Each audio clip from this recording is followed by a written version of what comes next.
I Or be natural. yeah. Oh, I have to look in that camera, or I can just look. Doesn't matter. I'll be moving around adjusting the mics. Well, officially my name is Paul Brookhausen, and I was adopted and was placed in orphanage after my mom got raped.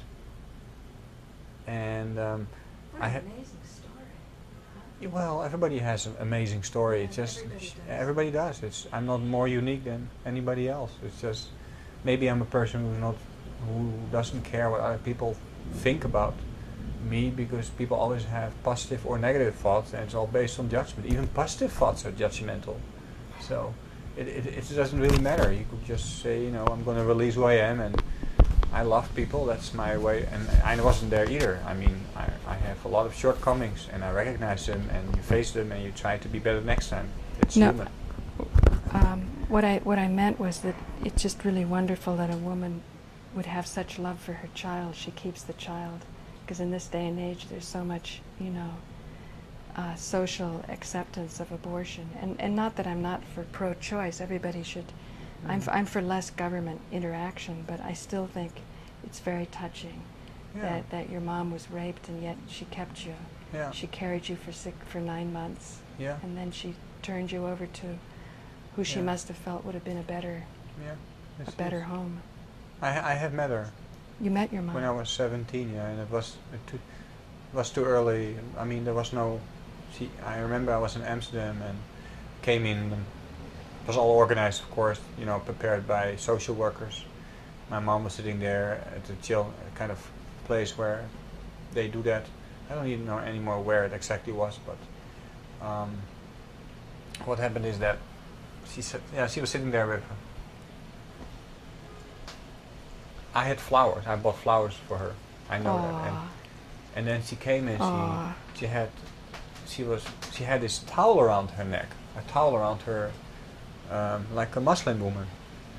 And I wonder what it was, and then she told me she had it was a good cancer, but I don't know.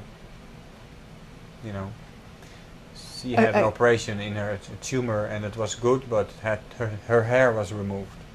Oh, I see. And she hugged me, and I felt very strange in that hug because there was no emotional connection, and it was too much for me. I have a brother-in-law. I have a half brother. He was so proud to meet me. He was a boxer. Was he younger or older? He was. Must have been young. I was 7. He was 12, 11 years, that I think, and he was boxing. So he bought me boxing gloves. But we saw each other. We have seen each other like 3 times, and then. Your brother? My mom. And your mom. And then I let it go because I wasn't ready for it. I didn't know how to cope with it. But I think it's something I have to clean up still. Really? Yeah, because somebody who decide to see her lost child, and you see her when you're like, I decided to see her, and then, of course, her experience comes back from the moment she was raped, and she told me also how she was raped. Yeah, she told me that, and she said I was going to the cinema. After that, we went to my home, and he pushed me on the bed with a knife on my neck. That's what she told me. Really? Yes. Wow. So I think by having a lot of courage to meet me again, and then I think it is wrong for me what I did, but I was a child. It was wrong for you what you did? It was wrong to try to meet her? To meet her is not wrong, but I opened, of course, her wounds and her. Oh, you think. And then, I see. And then I you leave mean her again. It was wrong to open up the wounds and then to leave. Right. Well, maybe you go back to Amsterdam and you say hello, or send her the internet connection here. Yes, who knows? You never know. Yeah, I know, never. I mean, I don't feel bad about it. Everything has a certain function, even when you don't understand what really is, because most of the time we really have no clue. But by living that, what is good, what you feel is good, you're gonna eventually doing good things. And in the end of our life, you probably think, what I have done, but you have influenced so many good people. Right. But it can be measured by money, Right. It's by where you're going. It can't be measured by money. It's called by interaction, and it's emotional value. And I don't believe in money anyway. So. No, I don't. I don't Do care you think about she it. would have kept you if she had more money? Do you think she was feeling, I'm only 17, I don't have money? Maybe Because she the was money more- is so ingrained in this society that it even interferes Yeah. with the love that a mother has for a child, which she, she had. No, 'cause I she feel had it you. had not to do with that. But she was born, she was 17 when she carries me, so it's Right. too young. Yeah. I'm always very amazed about that I see people here marrying each other when they're 21 years old or 20 years old, and they think they know what their partner for the rest of their lives. They want to be with that person for the rest of their lives, right? They're marrying so do you young. do you think in Europe they don't marry so young? No, No, same thing? Or no? no, they actually don't. I mean, I'm coming from a country where the churches are empty and the coffee shops are full. You come from a country where the churches are empty? Absolutely, And only the with coffee Christmas shops are full? Are full, yeah. What kind of country is that? It's Holland. It's hot. Maybe it's Amsterdam. It's not even Holland. Amsterdam is just. Oh, I know what I wanted to ask you. Yeah. We were talking in the park about marijuana, and Yeah. you said, "Oh, isn't that nice, the thunder out here?" I love rain. Yeah. Yeah. Anyway, we were talking in Gramercy Park about marijuana's legal in Holland, in Yeah. Amsterdam, Well, yeah. but you said you don't smoke it. No. How come? Because isn't people think, oh, that's sort of the cool thing to do, and you just. Why do you think people smoke it? And do they smoke more in Amsterdam than in America? I do not think that people smoke more in Amsterdam as they smoke here. It's just legal there, and here they do it like in the sea. I mean, people drink this here, and people drink in Holland too. Alcohol was, I think, it was here. What was when it was legalized? So it was not legal during the what kind of years? Right. It was illegal in the 20s. 20s, right? Yeah. Yeah. So, and people still drink alcohol. It was a bad experiment. It just made criminality. You became a criminal. Yeah. Well, everything what you suppress will go Will grow, the wrong way, and sometimes right. there are certain problems, and you have to deal with it. Like in Amsterdam, prostitution, we deal with it. Even the Oh yeah, tell me Even- about that. I forgot. You have well, prostitution. prostitutes. That's legal. They actually the mayor of Amsterdam a couple of years ago. That's maybe already 20 years ago because I left 6 years ago. He did an experience with male prostitutes behind the window. He had to cancel it. Now, if you talk about female suppression, and we think that females don't have fantasies, I'm going everywhere over the place now. But they didn't. Okay, it's farther down the rabbit hole. He did an experience with male prostitutes that male could be sitting behind the window, and it was overloaded. He had to really cancel it because it became such an attraction in the city that it was too much it was near a church also. You, so you I mean never- to say this person was seeing if you could do prostitution from what was the well, experiment? if a woman could be sitting behind the window offering her Oh, services. you know what I know. We don't understand. In Amsterdam, the prostitutes are like in store windows, Yeah. so they're behind a window. It's not like that in this country. No, here they just cheat on their wives and they say they have a good marriage. No, but what I mean is, it's legal to be a prostitute Yeah. in Amsterdam, Well, and they actually showcase them. But it's usually women, is what you're saying. So one day somebody put men there yeah, an experiment. as an experiment, because Yeah. usually men are not behind the window. Only women. Only women. But why not? I mean, I don't like prostitution. I'm not against it, but I Right. think it's just not good for the person itself. Even when she is doing that, I think you're emotionally killing yourself. Right, but I think that would happen also for men who sell their bodies, the same way. thing. And I think in a way, everything what you think is going to help you to have a deeper senses, it will have the other side. Because a lot of people I took mushrooms twice in my life. Uh-huh. you know. And that's legal That's in legal Holland. too. But if you just use it as you start laughing, then it makes no sense to use it. It can bring you to deeper levels. But I'm from Amsterdam and I realize how I feel now. I feel like I'm naturally stoned, I call it. Uh-huh. That if I would smoke pot, it would close my mind basically. I know what you mean, but you know, for me, I've done so much spiritual practice. Yeah.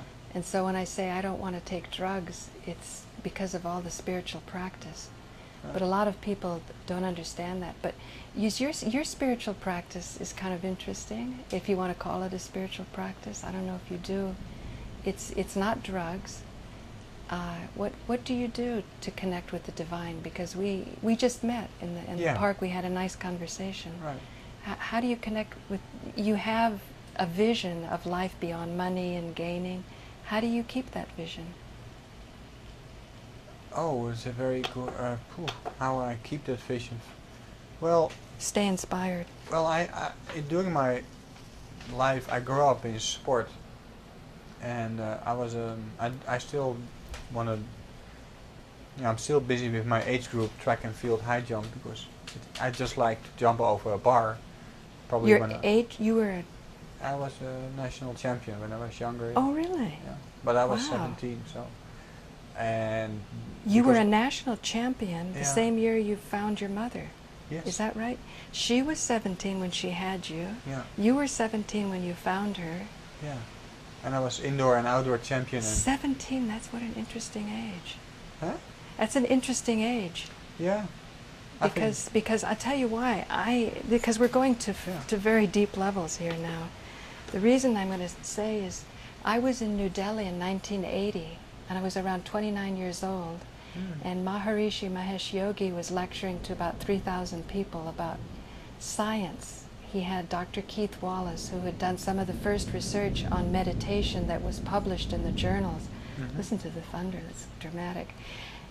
And Maharishi was asking Dr. Keith Wallace about the latest studies in genetic engineering or whatever that would show that there's some credence to the scriptures saying that we could live much, much longer.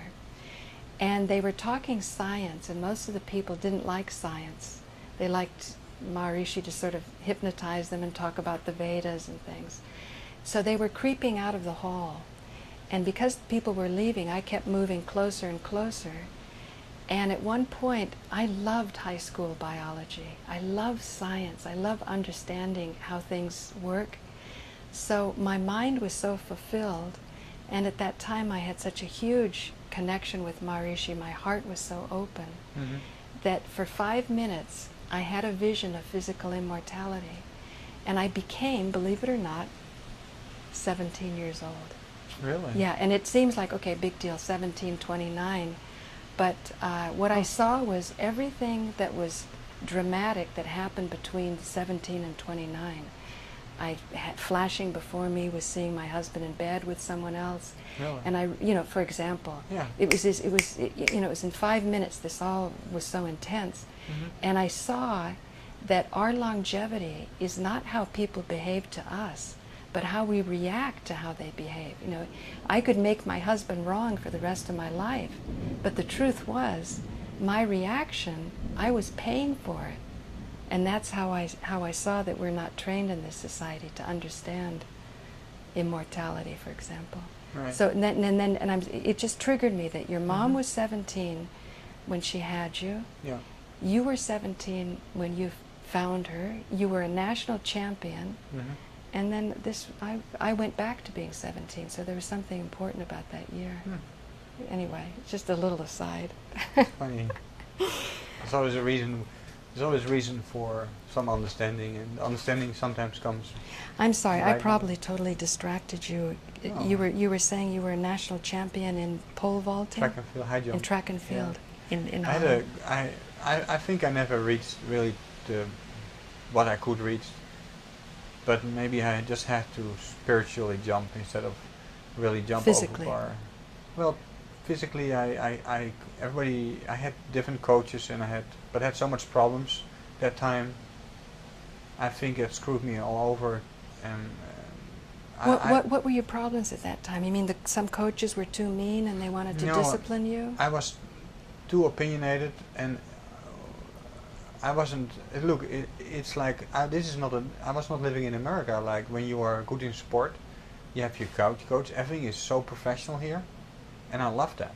I love responsibility, and I love being professional. No matter what you do it with your heart, and you do it good or you don't do it. So in a way, I'm very black-white, but you know, I cannot like you a little bit. It's like an insult to you. I like you a little bit. It's like I like you or I don't like you, and it's okay.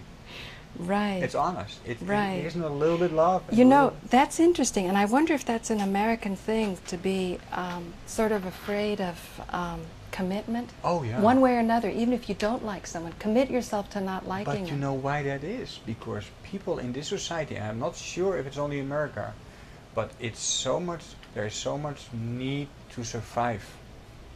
Because there's so much pressure. And there's so much pressure because everybody has credit that. Maybe that's one of the reasons. There's so much. They have so much credit that There's so you much mean push. they're so in debt that they can't afford to not like somebody that could help bail them out? Is that what you're saying? Emotionally, they're so busy with survival that there's even hardly time to connect to themselves because everybody has to be in a rush. Everybody has to go somewhere. Nobody goes anywhere. We have to go there. We have to go there. Where are we going? You know, since I have you here and you're from another culture, let me run something by you. I have a cousin, my first cousin, who's Greek. He went to Harvard, and then he went back to Athens, and every once in a while he comes to New York and we get together.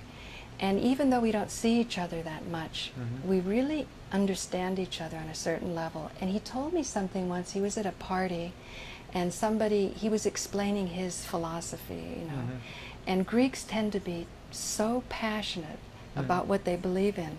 And it's more, I don't know how to explain it. It's like if, what we were talking about, this American thing where you don't want to make a mistake or risk not liking a certain person who maybe you feel that you should please to keep him on your side. Greeks don't worry about that as much. They'll just come out, show their hand. Yeah. And what he said was, somebody said to him, "Oh, I see where you're coming from." And he said to him, that was so insulting. He would have rather had them say, "I don't believe in what you're saying," than to say, "Oh, I can see where you're coming from," because it was passionate to him. It wasn't a matter of "I can see where you're coming from," because either you saw the passion he had, exactly, or you didn't. Because the passion, the funny thing about philosophies, and you know, I have a lot of different ideas about, you know, look, it's not that I'm disinterested in philosophy, but sometimes it doesn't go anywhere if you keep on talking about things. Right. So the basic thing is passion brings your personal philosophy, your personal purpose brings it to you, because a purpose can never be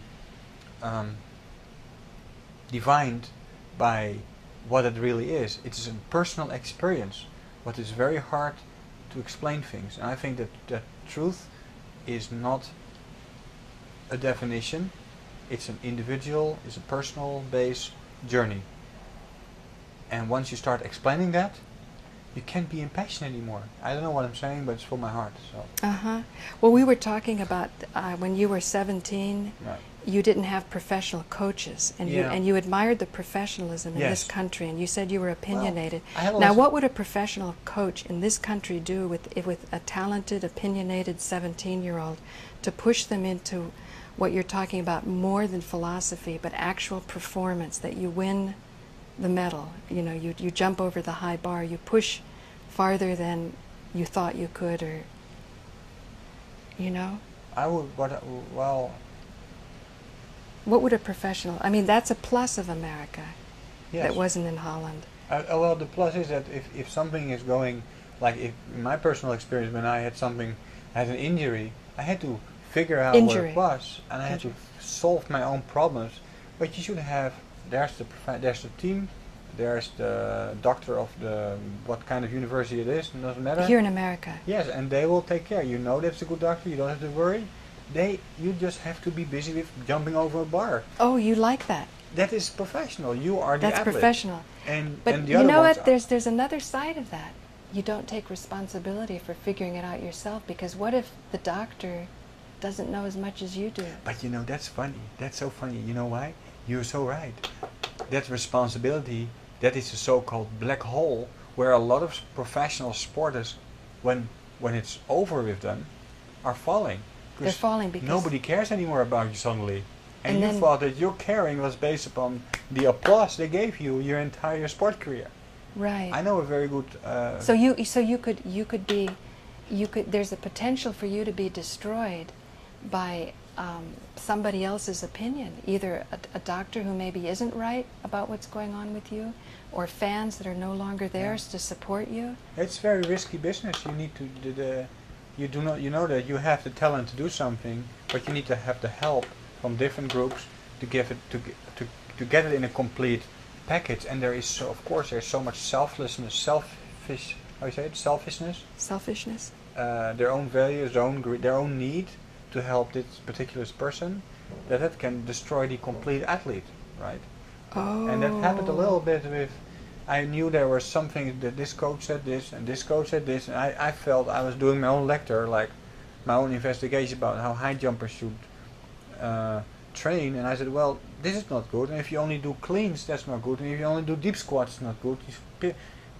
I had to figure it out all myself, But now you have. and now I figured it out. And but now you own that knowledge. Yeah, now I'm trying to break the world record in maybe 3 years from my age group, because that's what I really gonna. Oh, you're going to go back to the pole vaulting? Yeah, but it's more for fun, because if I'm gonna work as a life coach, between brackets life coach, but just helping people. Okay, let's move on to that with the life coach. Now I can see you really understand coaching, because a lot of people say life coaching is just a way to not go to school properly and be credentialed. Exactly, and it's horrible because they see it like, go to the internet, how we can help you to get you customers. I don't care how much customers I will have. I'm going to do it freelance, Right. but I do it with my heart. And you can better help one person with your heart than having 25 customers and paying you $100 an hour. And what do you give? Right. Say, tell people how about Marcus Dalton, how we met. Mark and then is, we'll go into the card yes. counting, and then your poker, and then how you want to be able to give life coaching away Right. for free. Even though I said you know you can't take freeloaders either. But so let's start with Marcus Dalton. Mark is a. I think about him, I smile on my face because he's a beautiful person, and Yeah. he dares to be beautiful. He dares to say no. He dares to be himself, and no matter the criteria, what will be held against him, he's a beautiful living clown. But he's aware of being a clown, and that makes it very interesting, because you can achieve a lot when you're going to be yourself. And you met him because you wanted to be an expert card counter, and he could do that? I was in Holland busy with... I don't usually have gamblers in my house. I'm No, teasing you. No, Go on. it's all right. No, when you said you knew Marcus, I wanted to meet you. Mark, I was investigating. When I was in Holland, I was busy in the Holland casinos with a group of people where I was a newbie there, and that was the period before they start introducing the shuffle machine. Now that's a shuffle machine is you're not able anymore to count cards. It's like, Oh, the shuffle machine. Yeah, Oh, you have a zillion decks? they just continue shuffle machines. The cards get, after every hand, the cards get Oh. placed back. And in the beginning, they made a lot of errors with that, because they were damaged cards. So that we had a lot Damaged of cards? Yeah, we had The a lot of machines fun. were damaging the cards? Yeah, and we So you just- had fun because you could we play could it even look- better? we could even play better. They got. Oh It God, was that much is fun. so funny. And I didn't have That's really. so I didn't funny. play with millions because I didn't have it. Yeah. But for me, it was being a professional. It was my passion. Uh-huh. Being a professional non-conformist. Let's Right. I mean, tell you something about That the is so definition of funny. gambling. What is gambling? When everybody's put his money on the stock market, and Yeah, if the that's next, gambling. Exactly, and if the next 9/11 might be will help, what do you think will gonna happen? What's gonna happen Right. with all their people's money? It's gone. Right, right. Because short term, long term, and there's always a blackjack table with a mathematical formula. It will never change. So if you know fluctuation and you can handle and you understand criteria as standard deviation and how many hours you have to play in order to get in the long run, there is only patience. That's no gambling. Really? And who is really gambling in their lives? People who think that they can put their trust in something they have no control over. Wow. And basically you can only have control when you give up control. And that's why I play professional cards. Because it's very spiritual in a way. Ah, so you are answering my question. Yeah. I was going to say that, but I thought until I got it out of you, people wouldn't believe it. You're using card counting as a spiritual practice. Absolutely. being detached, you learn about your emotions, being in the moment, because it hurts when you you make the right decision, and the short run can kill you. And you allow to be killed in order to keep on breathing, keep on being detached. Don't go into that pain level. It's unbelievable healthy. If you're not get suffocated by the emotional impact casinos are built on, because they're made upon manipulating your emotions. If you not get manipulated, you are in control, and it's just a circus for you, because you can just do what you want, basically. Well, that is so interesting, because one spiritual practice is taking a mala of 108 beads and counting off the mantras. You just click, click, click. Right. And it's not just mindlessly saying them. Well, mindlessly, I mean, in some places you look for the mindless state, but Right. you can say and repeat mantras over and over and over, and you get a certain result. That's what transcendental meditation is. You pick up a mantra, you say it. If it disappears, you get used to the transcendental state, or you're aware that that exists. But this practice is where you count them, and you count hundreds, and you count thousands, and you can even have people doing practices with millions. I even think that our doorman, a devout Muslim, because in all the religions you see this esoteric side of a spiritual practice, but I constantly see him with the little clicker, and I think he's doing his Muslim mantras, clicking them off. So now you're saying with card counting, it's become a spiritual practice, so that you rise above the emotions that people have of winning and losing. Exactly. So if you know it just from a mathematical point of view, you step back and you're more detached from your emotions. Yes. That's interesting. Now, do you hope in your life coaching that you can give people this understanding of emotion? I mean, what takes you, a professional card counter, in the direction of wanting to be a life coach? Of course, life is not about card counting, or life is not about. But emotional high jump. detachment will be. It's about transforming purity from the drama people think it's love. Because most people associate drama as love. Like life is a bit scenario. It's like life is beautiful, but are you able to be beautiful, and are you able to surrender yourself to areas you don't even know who you will be? That is who you basically are, and there is your purpose. There is a purpose.